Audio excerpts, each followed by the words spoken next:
یعنی مصنف ابن ابی شیبه اومده ای که صحابه ها مسجد به بر وقت میرفتن. بر وقت یعنی مثل امروزه گویم ساعتای 8 ساعتای 9 میرفتن. رفته کان یصلون ما شاء الله ان یصلوا، یعنی الله تعالی چی قدری که خواسته باشد همین قدر نماز میخوندن، 2 4 6 8 رکعت نماز میخوندن. وقتی که زوال که شد، یعنی مؤذن از آن که گفت نشسته چیکار میکنن؟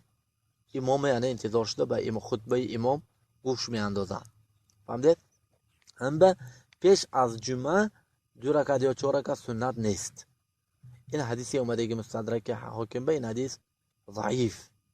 فهمید؟ حدیث چی ضعیف؟ الا آدمی که اگر هم وقت خطبه به در آمده موند و تحیات مسجد میخوند، اما پیش از جمعه هیچ خیل سنت چی گفتیم نیست. نه.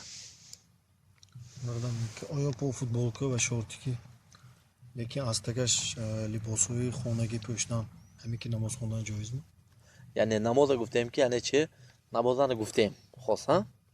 گفتیم که الله تعالی میگه که خذوا زینتکم عند کل مسجد، یعنی زینت هاتون در نزد مسجد ها گیرید. گفتیم که برای همین یعنی برای نماز فقط سطر عورت خودش کفایه نمیکنه.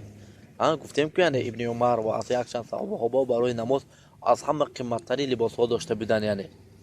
یعنی میگم که همین شورتی که مایکت پوشیده نزد مثلا رئیس یا که مثلا دیرکتور نزد مثلا یک توی رفته میتونه نمیتونه، برای چی شرم دارد؟